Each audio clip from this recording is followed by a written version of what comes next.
এখন আরেকটা গুরুত্বপূর্ণ ব্যাপার হলো যে যে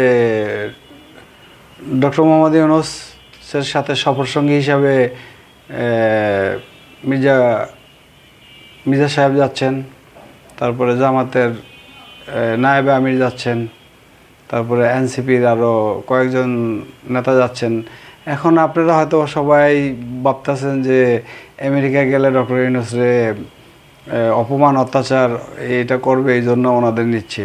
এটা একবারে 100% ভুল ধারণা। কিসের ডক্টর ইউনূসরে মনে করেন যে ইয়ে করবে, এই অত্যাচার অনাচার করবে? এটা কি সম্ভব নাকি? এটা কি বাংলাদেশ পাইছে নাকি যে হয়তো বা যে গায়ে এসে পড়ে যাবে, তারপরে মারামারি করবে, পারাপারি করবে? ওটা সম্ভবই না, ওইটা কখনো সম্ভব না। ওখানে এরা কুত্তার মতন গেউ গেউ পেউ করতে পারবো, গেউ গেউ করলে কোনো লাভ নাই। ওরা চোখও দেখবে না, ডক্টর ইউনূসের ওনারা চোখও দেখবে না, বা ওই জায়গায় পৌঁছাইতে পারবে না, সেইভাবেই যাচ্ছে উনি। এদের তাহলে বলতে পারেন হয়তো বা যে এদের নিচ্ছে কেন? এখানে জাতিসংঘের একটা সমঝোতার জন্য হয়তো একটা সমঝোতা মিটিং হবে জাতিসংঘের মহাসচিবের সাথে।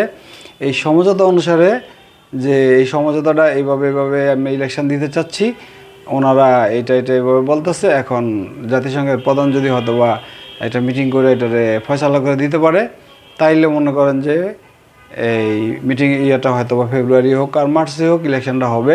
আর যদি না হয় তাহলে হবে না, ইলেকশন বাদ কোনো কিছু হবে না। আপনি বুঝতেছেন না যে আর্মি সেনাবাহিনী এখনও মাঠের থেকে ওঠে না, আর ইলেকশন। তারপরে বলতেছে যে কিছু বিনিয়োগকারী আইনা দেখলাম যে গতকাল আমির খসরু মাহমুদ বলতেছে যে নির্বাচিত সরকার আসলেই বিনিয়োগে ভরে যাবে। চোরের দেশে আবার কিসের বিনিয়োগ? চোরের দেশে আবার কোনো বিনিয়োগ আসে নাকি? কিসের বিনিয়োগ? চোরের দেশে হলো চোর, আর চোরারা দেশ চালায়। এই চোরারা সৈরা কৃষক শ্রমিক দেশ চালাবে, দেখবেন যে আপনার বিনিয়োগের কোনো অভাব হবে না এই দেশে। এই চোরারা থাকলে কোনো বিনিয়োগকারী আসবে না, আর রক্তচোষার আসবে এই দেশে। বিনিয়োগের নামে রক্তচোষার আসবে। এই বিনিয়োগকারীদের মাধ্যমে এই চোরারা টাকা পাচার করে। যেমন গার্মেন্টসের বিনিয়োগ আনে, বিভিন্ন বিনিয়োগ আনে, চোরা বিনিয়োগকারীদের লাভ হয় 1 টাকা 3 টাকা দেখায়া, পরে এই টাকা পাচার করে এই বিনিয়োগকারীদের দেওয়া। এই চোর দিয়ে হবে না, চোরমোট দিয়ে কোনো বিনিয়োগ টিনিয়োগ হবে না। আর কিছু এদেশে কোনো কিছু আশা করা যায় না। এদেশে আশা করাটাই হলো ভুল। যে আপনার এখন এই চোর সরাইতে হইব, আগে চোর সরাইতে হইব, তারপরে চোর থাকাকালীন পর্যন্ত কিছু হবে না।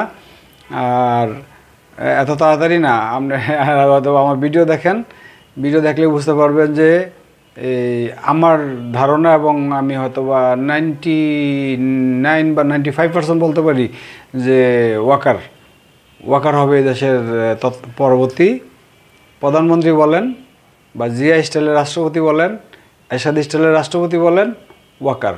কারণ ওয়াকার যেই সংগ্রাম করছে, ওয়াকার নিজে হয়তো বা ফাঁসির মঞ্চে যাবে না, এবং তার সাথে সাথে তার হয়তো বা জেনারেল, তারপরে মেজর, তারপরে বিভিন্ন অফিসার দেয়া ফাঁসির মঞ্চে নিবে না। মনে করেন যে আপনি কীভাবে বিশ্বাস করেন যে হয়তো বা যে এটা ইন্ডিপেন্ডেন্ট দিবে, এই বিএনপি ক্ষমতা আসলে এটার ইন্ডিপেন্ডেন্ট দিবে? বিএনপি তো বলবে যে আমাদের সাথে 1/11-এর সময় একসময় আর্মিরা এরকম করছে, এখনও করছে, আগামীতে যে করবে না এটা শিওর কি? এতে বলা আমরা শাস্তিটা দিয়া ফেলানো মানে আমরা শয়ে আর্মি অফিসারদের একটা বিচার করে দেই, কারাগারে ফেলাই, অথবা ফাঁসিতে দিয়ে দিই। এটা হবে না, এদেশে বিচার হবে না, এদেশে ইলেকশন হবে না। আর এই আপনি মনে করেন না যে মির্জা ফখরুল আমেরিকা নিছে যে ওই ডক্টর ইউনূসের সেফের জন্য? না, ডক্টর ইউনূসের সেফের জন্য নেয় নাই। ডক্টর ইউনূস হয়তো বা যে বলবো যে দেখেন জাতিসংঘ কী বলে শোনেন, জাতিসংঘ যখন বলবে যে না তোমরা এইভাবে ইলেকশন না দিলে হবে না, ঠিক আছে, তাইলে আর কি করবো? যে তাহলে ইলেকশন নিয়ে আমরা আপাতত করি না, এরকম এইভাবেই থাকি দেশ, হয়তো বা এইটারই পার্মানেন্ট গভর্নমেন্ট বা করি আর কি, একটা সংবিধান সংস্কার করি, কইরা পরে এটার পার্মানেন্ট গভর্নমেন্ট করি। এটাই আমার কথা ছিল যে এরা যতই লাফালাফি করুক। দেখেন না লাফালাফি ইদানিং কমে গেছে না? মাঠে ঘাটে কোনো লাফালাফি আছে নাকি? মাঠে ঘাটে লাফালাফি নাই। মূলা জুলাইলে যে ফেব্রুয়ারি মাসে মূলা জুলাইছে, এতে কোনো লাভ নেই, কোনো কিচ্ছু হবে না। আর আমেরিকাতে যে আওয়ামী লীগের 3 নম্বর বাচ্চাগুলো যে লাফালাফি করতেছে, এতে কোনো লাভ হবে না। আর আরেকটা লাফালাফি করে হইলো ওই যে আতিকুর রহমান কনিয়া, এটাও জেলে যাবে। তারপরে জেলে যাবে হইলো যে এই মাসুদ কামাল, এই দুইটা পরবর্তীতে জেলে যাবে।